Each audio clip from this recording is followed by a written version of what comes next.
Mengapa kita harus berhati-hati terhadap Salafi Wahabi? Bukan karena kita membenci mereka, tapi karena mereka sendiri yang selalu menyerang kita. Bagaimana tidak? Amaliyah yang kita lakukan selama ini, dengan persetujuan guru-guru kita, bahkan ulama kita pun melakukannya. Itu pun dibidahkan. Bukan hanya itu, demi menggapai cita-cita mereka, mereka pun tidak segan-segan memalsukan kitab-kitab yang mendukung amalan-amalan dan keyakinan para ulama kami. Dan inilah 10 kitab, di antara sebagian kecil daftar kitab-kitab yang telah ditahrif, dipalsukan oleh tangan-tangan jahil Salafi Wahabi.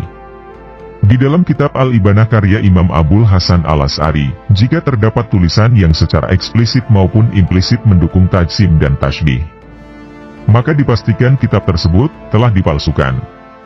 Sebab di kitab yang asli, Imam Asy'ari justru mencela tajsim dan tasybih.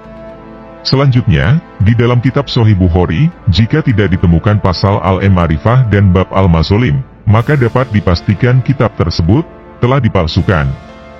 Karena Imam Ibnu Hajar Al-Asqalani dalam Fathul Bari menjelaskan adanya pasal tersebut. Kemudian, di dalam kitab Riyadhus Shalihin, jika pasal ziarah kubur Nabi berubah menjadi pasal ziarah masjid Nabi, maka kitab tersebut telah dipalsukan. Lalu, di dalam kitab Diwan As-Safi halaman 47, ada bait yang berbunyi, Faqihan wa syufian fakun laisa wahidan. Yang artinya, jadilah ahli fikih dan sufi sekaligus, jangan hanya salah satunya. Jika bait ini hilang, maka kitab tersebut telah dipalsukan. Selanjutnya, apabila hadis Fadhoil Maryam, Aisyah, Khadijah dan Fatimah hilang dari kitab Sahih Muslim, maka kitab ini telah dipalsukan, karena Mustadrak Al-Hakim mencatat hadis tersebut.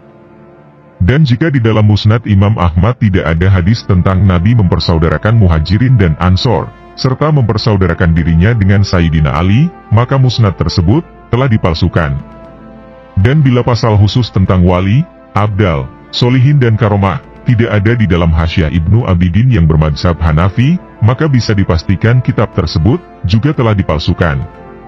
Apabila di dalam kitab Hasyiah As-Sawi ala Tafsir Jalalain karya Syaikh Ahmad bin Muhammad As-Sawi Al-Maliki halaman 78 sudah tidak lagi ada tulisan, bahwa Wahabi adalah jelmaan Khawarij yang telah merusak penafsiran Al-Quran dan As-Sunnah, suka membunuh kaum muslimin dan seterusnya, maka kitab tersebut telah dipalsukan. Kemudian di dalam kitab Al-Fawaidi Al-Muntahobat karya Ibnu Jami, Aziz Zubairi halaman 207, sudah tidak ada lagi tulisan yang menyatakan bahwa Syekh Muhammad bin Abdul Wahab adalah togut besar. Maka bila tulisan ini tidak ada, bisa dipastikan kitab tersebut telah dipalsukan.